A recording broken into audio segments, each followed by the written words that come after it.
requirements, right? In the US, they call it the SATs, the GMATs, and all that good stuff, right? People oftentimes don't prepare for that. This is the kind of stuff that the Indians, the Chinese, the Koreans, the Japanese, and the Taiwanese, the Singaporeans spend a lot more time on.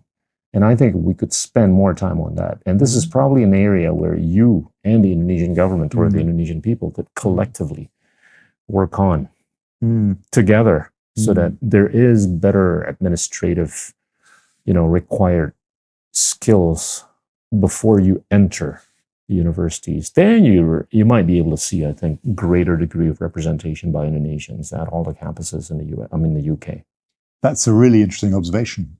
And we do a certain amount of supporting people, in particular from some of the most distant, from Java, the most distant provinces of Indonesia, and supporting women and people with disability to navigate the process of how you engage on applying on putting yourself in the best possible position to be accepted for a UK university when we're looking at the Chevening scholarships that we give as a government. Right.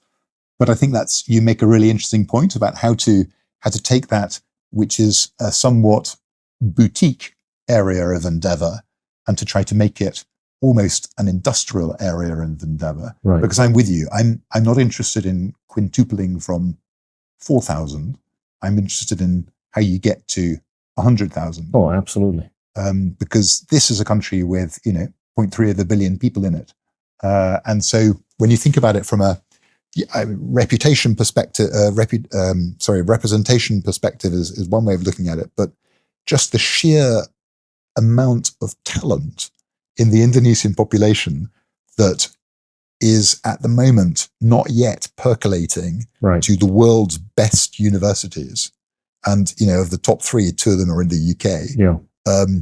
But all the rest as well of the top 100, etc., which is one of the reasons why having KCL, King's College London, open up earlier this year, I think it's in the top 40 in the world in Indonesia, is, I think, a really good way of starting to change that dynamic. Yeah.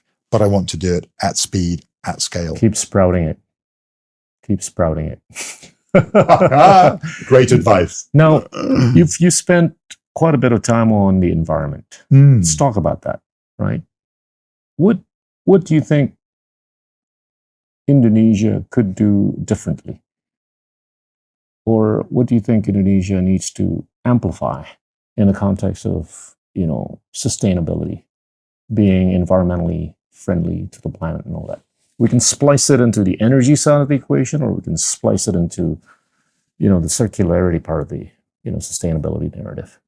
I'd love to. Just before I go there, just from a human perspective, I left being an ambassador for 5 years to go and head up an environment NGO, and I did that because as I look at what's going to most impact on the world of my kids and my grandkids, if I ever have any, it's what's happening to the planet in terms of global warming. And so while geopolitics concerns me, while what's happening with global growth, I want to see global growth growing, and I'm concerned that it has stalled a little bit since the pandemic. My main focus of